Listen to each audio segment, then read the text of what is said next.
Hi, my name is Bill, and today I'm going to be showing you how to replace a terminal box cover screw on your dishwasher. The reason why I might have to do this is because the screw is broken, damaged, or missing. For this repair, we'll be using a 1/4-inch nut driver.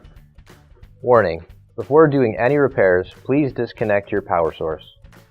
So this is the dishwasher we're going to be using for this demonstration. It's a Whirlpool. Now keep in mind, yours at home might be a little bit different than what we have here, but the same technique should still apply. Also keep in mind, we don't have a countertop for this, so we're actually using some weights to keep it weighted down so it doesn't tip over on us. So you might want to consider that when you're at home, and if you have to take out your dishwasher, make sure that you're not doing anything to tip it over and make it fall on you when you're doing a repair as well. Now before we deal with anything with this terminal box right here, you're going to want to make sure that the power is turned off for this. So if it's connected just straight to the power, you're going to want to go to your fuse box, because right behind this is where you're going to get your power from. Now our dishwasher here isn't connected to anything, but your dishwasher at home should be, and that's going to be these two wires that are going to be hardwired into some sort of electrical source. So again, these two right here are going to go through a plug right there that goes into your electrical into your house. So you're going to want to turn off that fuse box before you deal with anything over here.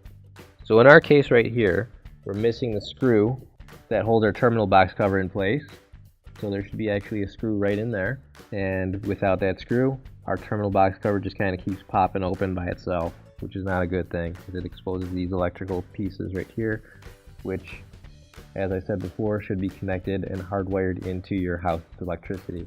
So grab your new OEM replacement screw, and if you don't have one already, you can find it on our online store. So we're going to close up our terminal box cover here, and once it's closed up, we can put our screw in, and we'll screw that into place.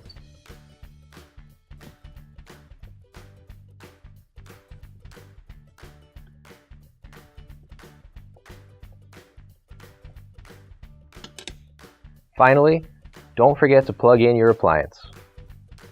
If you need to replace any parts for your appliances, you can find an OEM replacement part on our website, PCApplianceRepair.com. Thanks for watching, and please don't forget to like, comment, and share our video. Also, don't forget to subscribe to our channel. Your support helps us make more videos just like these for you to watch for free.